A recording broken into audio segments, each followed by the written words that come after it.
Finally തുടരും എന്ന ചിത്രത്തിന്റെ ഒഫീഷ്യൽ OTT റിലീസ് തീയതി ഇപ്പോൾ ആരാധകർക്ക് മുന്നിൽ പുറത്തു വന്നിരിക്കുകയാണ്. ആ ഒരു അപ്ഡേഷനാണ് ഇന്നൊരു വീഡിയോ ഭാഗത്ത്. വീഡിയോയിൽ മുൻപ് വീഡിയോ ലൈക്ക് ചെയ്യുക, ചാനൽ സബ്സ്ക്രൈബ് ചെയ്യാൻ വേണ്ടി ശ്രമിക്കുക. മോഹൻലാൽ, ശോഭന എന്നൊക്കെ പ്രധാന കഥാപാത്രങ്ങളായെത്തി തരുൺ മൂർത്തിയുടെ സംവിധാനത്തിൽ റിലീസിനെത്തിയ ചിത്രമായിരുന്നു തുടരും. എല്ലാ സിനിമാ പ്രേമികളും ഒരേപോലെ തുടരും എന്ന ചിത്രത്തിന്റെ OTT റിലീസിനായി ഏറെ ആകാംക്ഷയോടെ കാത്തിരിക്കുകയായിരുന്നു. ഫൈനലി ചിത്രത്തിന്റെ ഒഫീഷ്യൽ OTT റിലീസ് അപ്ഡേഷൻ ഇപ്പോൾ ആരാധകർക്ക് മുന്നിൽ പുറത്തുവന്നിരിക്കുകയാണ്.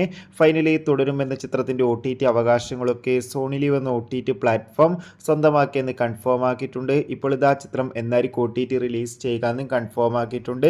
തുടരും എന്ന ചിത്രം ഈ വരുന്ന മെയ് മാസം 30-ാം തീയതി മുതലായിരിക്കും നമുക്ക് ജിയോ ഹോട്ട്സ്റ്റാർ എന്ന OTT പ്ലാറ്റ്ഫോമിലൂടെ ആസ്വദിക്കാൻ വേണ്ടി സാധിക്കുക. ചിത്രത്തിന്റെ OTT റിലീസിനായി നമുക്ക് കാത്തിരിക്കാം. ചിത്രം കണ്ടവരുടെ അഭിപ്രായം കൂടി കമന്റ് ബോക്സിൽ രേഖപ്പെടുത്തുക.